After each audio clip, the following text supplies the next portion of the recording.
Hello बच्चों, कैसे हो?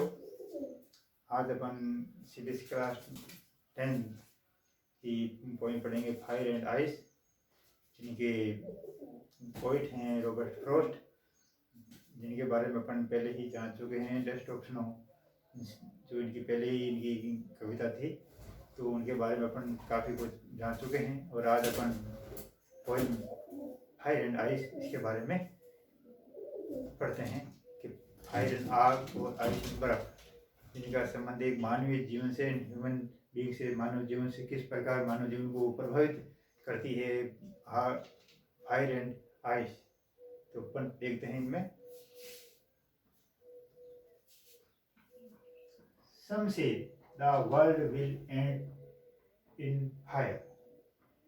Some say in ice.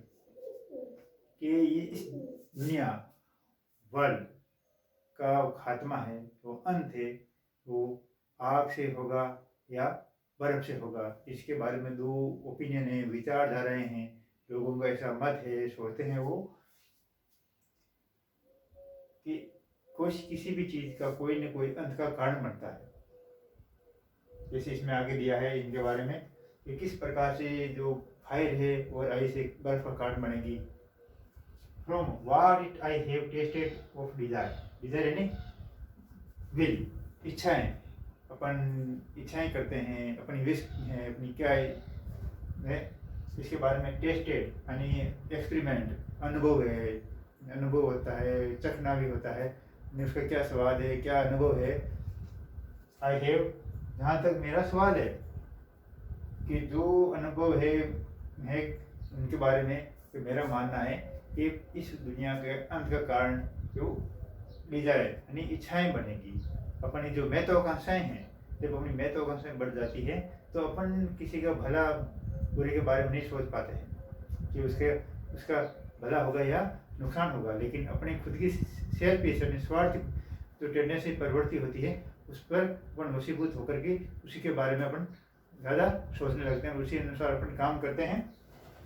I hold with, इस होल्ड विद यानी मैं सहमत होता हूँ, एग्री हूँ, दोज हूँ फेवरेट फायर, जो कवि पोइट कहता है, मैं उन्हीं से एग्री हूँ जो ये सोचते हैं कि फायर यानी इस दुनिया के अंत का कारण एक आग बनेगी।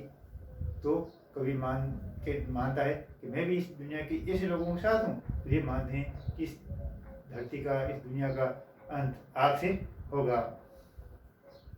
बट लेकिन if it had to perish twice, perish होता है नष्ट होना, खत्म होना, मरना, ट्वाइस यानी दो बार, टू टाइम्स, कि अगर ये दो बार खत्म हो जाती है, दो बार नष्ट हो जाती है।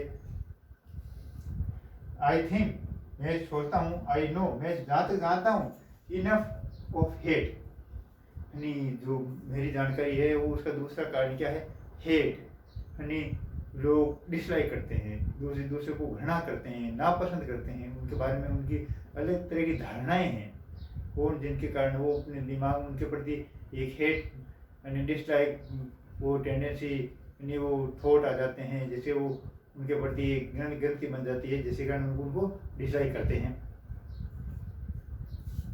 To say that for destruction आई, वो ऐसा मानते हैं कि इस दुनिया का अंत एक आइस यानी बर्फ यानी के कारण होगा। तो उन्होंने यहाँ पर एक तुलना की है दो चीज़ों से। पहला दिया है फायर, जिसकी तुलना की है उन्होंने डिजायर यानी इच्छाओं से की है, कि अपनी जिस प्रकार आग जलती बढ़ने के बाद वो तेज होती जाती है हवा के साथ में, इसी प्रकार से डिजायर यानी इच्छाएं भी एक के साथ दूसरी तीसरी, ऐसे वो आदमी की भूख को और तृष्णा को और वो बढ़ाते हैं। इसी प्रकार से दूसरा है आइस, इसको हेट यानी घृणा से तुलना की है या उनको प्रतीक दिया है, सिंबल दिया है। आइस है वो एक हेट है जिसके ने घृणा करते हैं। तो ये अलग अलग उन्होंने, इन कवि ने इन दोनों प्रतीकों के माध्यम से इस कविता को समझाने का प्रयास क्या है, इज आल्सो ग्रेट, जो कि वास्तव में ये भी बहुत बड़ी चीज है, बड़ी महान है। एंड वुड सुफिस, सुफिस होता है सफिशिएंट, यानी पर्याप्त होना। एंड वुड इज सुफिस, मैं इसे सहमत हूँ, संतुष्ट हूँ, ये इसके लिए पर्याप्त है। तो अपन इस प्रकार से ये देखते हैं कि किस प्रकार से ये दोनों है, अलग है ये। तो इनका अपन को भी इनके से आग कैसे जब लड़ाई होती है, घटना युद्ध बैटल वार जब लड़े जाते हैं तो उनके पीछे कारण क्या होता है। एक होती है डिजायर, इच्छाएं तृष्णाएं, और दूसरी होती है हेट, घृणा, यानी किसी को देखना पसंद नहीं करना। इच्छाएं कैसे होती है कि मैं वहाँ उन पर कैप्चर कर लूँ, अपना ऑक्यूपेशन कर लूँ, अधिग्रहण कर लूँ, ताकि मेरा देश की जो है बॉर्डर है वो बढ़े, इसके साथ साथ मेरा बिजनेस भी बढ़े और अंतर्राष्ट्रीय क्षेत्र में मेरी रेपुटेशन भी बढ़े। इसी प्रकार से हेट, यानी मैं इसको देखना नहीं चाहता हूँ, इसको मैं ख़त्म करना चाहता हूँ, मैं इनके नामो निशान मिटाना चाहता हूँ, वो भी युद्ध का कारण बनते हैं।